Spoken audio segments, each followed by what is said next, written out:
வணக்கம். மற்றொரு காணொலியில் இணைந்து கொள்வதில் மகிழ்ச்சி. இன்றைய தினமும் இலங்கையில் சில முக்கியமான விடயங்கள் இடம்பெற்றிருக்கின்றன. அதன் அடிப்படையில் பார்க்கின்ற போது தற்போதைய ஆண்ட்ரூ தலைமையிலான அரசாங்கமானது போலியான வாக்குறுதிகளை கொடுத்துத்தான் ஆட்சியை அமைத்துக் கொண்டது. அது நிரூபணமாகிவிட்டதாக கூட எதிர்க்கட்சி, அதாவது எதிர்க்கட்சி என்று சொல்லப்படுகின்ற பிரதான எதிர்க்கட்சியாக இருக்கின்ற ஐக்கிய மக்கள் சக்தி குற்றம் சாட்டி இருக்கின்றது. இந்த ஐக்கிய மக்கள் சக்தியினுடைய நாடாளுமன்ற உறுப்பினராக இருக்கின்ற கஜந்த கருணாதிலக தான் இந்த குற்றச்சாட்டை முன்வைத்திருக்கின்றார். அவர் ஊடகங்களிடம் கருத்து தெரிவிக்கின்ற போது அனுர் அரசாங்கம் தொடர்பாகவும் அந்த அரசாங்கம் எவ்வாறாக செயற்படுகின்றது என்பது தொடர்பாகவும் பல விடயங்களை ஊடகங்களிடம் சொல்லியிருக்கின்றார். அரிசி, தேங்காய் போன்ற பிரதான பொருட்களுக்கே கையேந்து நிலைக்கு இலங்கை தள்ளப்பட்டதாக கூட அவர் சொல்லியிருக்கின்றார். மாற்றம் என்று கூறிக்கொண்டுதான் இந்த அரசாங்கம் ஆட்சி அமைத்துக் கொண்டது. ஆனால் அந்த மாற்றம் அப்படி இருக்கின்றது என்பது தொடர்பான விடயத்தை அவர் சொல்லியிருக்கின்றார். அந்த வகையில் பல விடயங்களை அவர் கூறியிருக்கின்றார். அது தொடர்பாக பார்க்கின்ற போது குறிப்பாக மாற்றம் என்பதை கூறிக்கொண்டுதான் இந்த அரசாங்கம் ஆட்சி அமைத்துக் கொண்டது. ஆனால் இன்று இலங்கை மக்களை ஏமாற்றித்தான் இந்த அரசாங்கம் வருகின்றது என்று சொல்லியிருக்கிறார். அது மட்டுமன்றி இன்று ஒரு அத்தியாவசிய பொருட்களுக்கே ஒரு கையேந்தும் நிலைதான் காணப்படுகின்றது. அது மட்டுமன்றி கொடுத்த வாக்குறுதிகள், அதாவது அரசாங்கம் இந்த அரசாங்கம் வருவதற்கு முன்னர் கொடுத்த வாக்குறுதிகள் ஒன்றையும் நிறைவேற்றவில்லை. அது ஒரு போலியான வாக்குறுதிகளாகத்தான் இருந்தது என்று சொல்லி பிரதான எதிர்க்கட்சியாக இருக்கின்ற ஐக்கிய மக்கள் சக்தியினுடைய உறுப்பினர் இருக்கின்ற ஜெயந்த கருணாதிலக தான் இவ்வாறு குற்றச்சாட்டை முன்வைத்திருக்கிறார். அது மட்டுமன்றி அவர் மேலும் பல விடயங்களை சொல்லியிருக்கிறார். அதாவது கடந்த கால அரசாங்கத்தோடு ஒப்பிட்டு அவர் கருத்தை முன்வைத்திருக்கின்றார். அதாவது கடந்த கால அரசாங்கங்களும் பாதை மாறி பயணித்ததால் எவ்வாறான மாற்றங்கள் இடம்பெற்றது.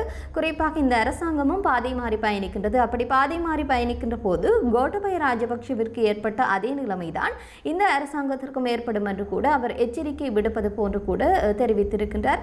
இதே வேளையில் தற்போதைய ஆளும் கட்சியாக இருக்கின்ற தேசிய மக்கள் சக்தியை பார்க்கின்ற போது அதில் இருக்கிற முக்கியமான உறுப்பினர் ஒரு விடயத்தை கூறியிருக்கிறார். அது தொடர்பாக பார்க்கின்ற போது மக்களுடைய பணத்தை வரையறையின்றி வீணடித்தவர்கள் எல்லோரும் ராஜபக்ஷ குடும்பத்தினர் தான் என்று சொல்லி தேசிய மக்கள் சக்தியினுடைய நாடாளுமன்ற உறுப்பினராக இருக்கின்ற பிமல் ரத்நாயக்க இந்த விடயத்தை முன்வைத்திருக்கின்றார். அவர் பல விடயங்களை சொல்லியிருக்கிறார். அந்த விடயங்கள் தொடர்பாக பார்க்கின்ற போது அதாவது பாதுகாப்பு தரப்புகளுடைய உடைமைகள் ராஜபக்ஷர்கள் தான் வீணடித்தார்கள் என்று சொல்லி அவர் நேற்றைய நாடாளுமன்ற அமர்வில் தான் இந்த விடயத்தை அவர் தெரிவித்திருக்கின்றார்.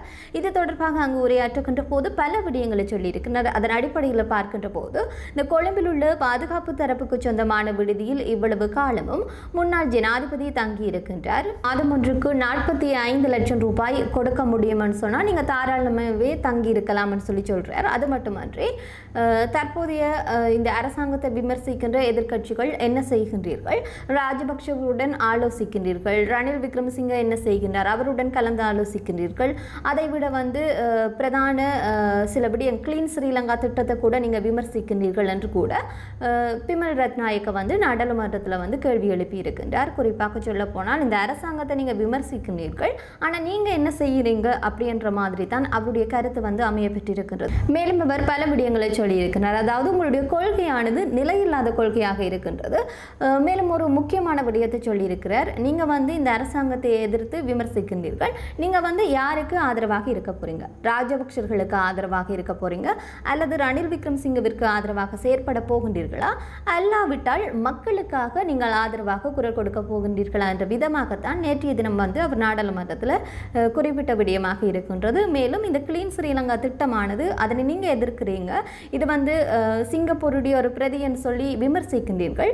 இதில் எத்தனை பேர் நீங்கள் இந்த திட்டம் தொடர்பான அந்த வரைவை நீங்கள் அந்த கிளீன் ஸ்ரீலங்கா திட்டம் தொடர்பான விடயத்தை முழுவதுமாக தெரிந்து படித்தவர்கள் இங்கே இருக்கிறீங்க அப்படின்ற விதமாக தான் நேற்றைய தினம் அவர் நாடாளுமன்றத்தில் கருத்தை வெளியிட்டிருக்கிறார். இவ்வாறு பல விடயங்கள் இன்றைய தினமும் நேற்று நாடாளுமன்ற அமர்வு தொடங்கி இருக்கின்றது.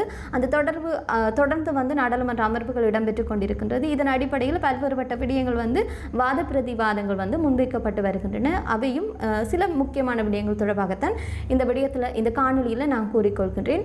மேலும் சில விடயங்கள் இன்றைய தினம் இடம்பெற்றிருக்கின்றன. குறிப்பாக இந்த வாகன இறக்குமதி தொடர்பான செய்திகள் நாளாந்தம் கொண்டிருக்கின்றன.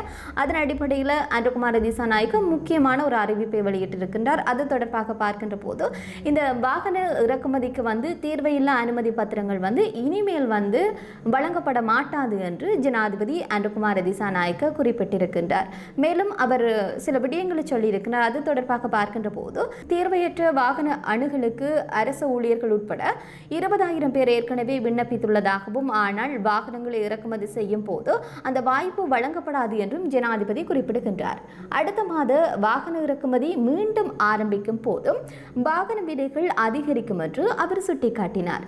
வாகன இறக்குமதி 5 ஆண்டுகளாக நிறுத்தப்பட்டிருந்ததாகவும், 2018ஆம் ஆண்டில் வாகன இறக்குமதிக்கான சுமார் $2 பில்லியன் 2019ஆம் ஆண்டில் $1.4 பில்லியன் செலவிடப்பட்டுள்ளதாகவும் ஜனாதிபதி சுட்டிக்காட்டினார். டாலர் மதிப்பு $190 இருந்த போதும் டாலர் மதிப்பு $300 நெருங்கும் போதும் இறக்குமதி செய்யப்பட்ட வாகனங்களுடைய விலையானது சுமார் 40% அதிகரிக்கப்படும் என்று ஜனாதிபதி அன்ருகுமார திசாநாயக்க தெரிவித்திருக்கின்றார்.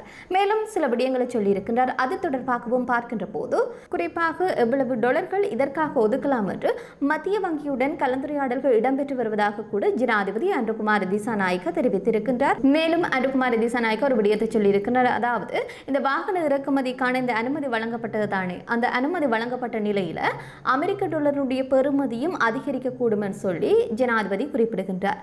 நேற்றைய தினம் காணொலியில் பார்த்ததை போன்று, அதாவது ஜனாதிபதி அன்ருகுமார திசாநாயக்க சொல்லியிருக்கிறார், இறக்குமதி செய்யப்படுகின்ற வாகனங்களுக்கு அந்த விலைகள் அதிகரிக்கப்படுவதற்கான வாய்ப்புகள் இருக்குன்னு சொல்லி நேற்றைய தினமே அவர் சொல்லிட்டார். இவ்வாறான விடயங்கள் இன்றைய நாளில் மிக முக்கியமான விடயமாக இருந்தது. தொடர்ந்தும் மற்றும் ஒரு காணொலியில் இணைந்து கொள்ளும் வரை விடைபெற்றுக் கொள்ளும் நான் ரோஷானி மனோரஞ்சன். நன்றி.